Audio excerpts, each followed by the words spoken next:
Welcome again to our new normal monthly newsletter videos, which have taken over from our standard articles now.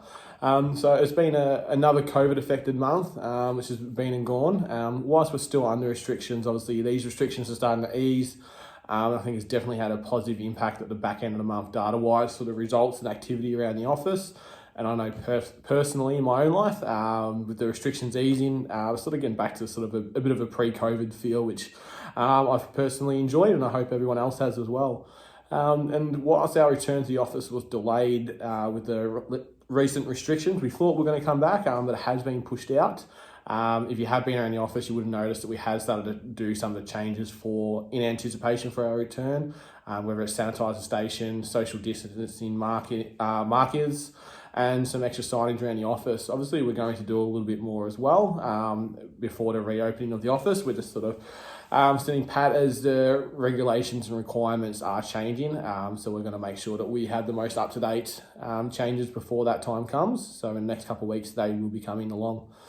From the operations-wise, Shannon's been working with the sales manager on a new digital pre-listing and listing proposal program behind the scenes.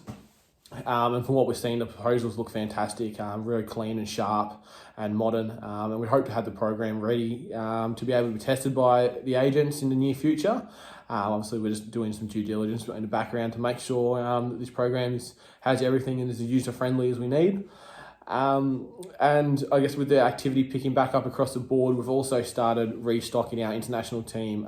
So across both businesses, we've had 7 roles which were ended at the beginning of the pandemic and now being refilled. Some of them have been by the team members that were exited at the time, and others also, we have some new team members coming on board in those areas we needed to.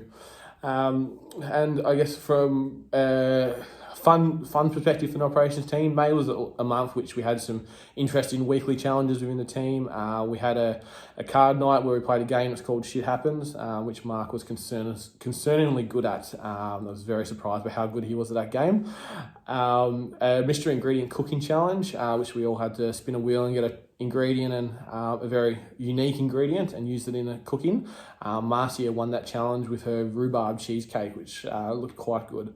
We had a Guess Who challenge where we had items around our house favourite, movies, everything like that, where we had to sort of piece together and who they were, similar style to the one that Russell ran. And Eden was very good at that. She won by the length of the straight, so she was quite good at that game.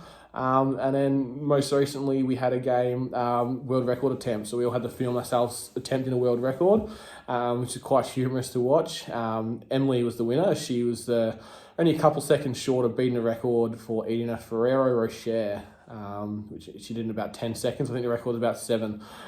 Shannon also claimed to set a new world record for balancing the most books on her head, as she believes it doesn't exist. But as it was only 5 books, we're not going to give her credit for that one. I guess I'll wrap it up there, and I guess hopefully in the next month we'll see everybody back at the office, back to the new normal. If not, we may see some people in the office this week for the donut day that's coming up. Thank you.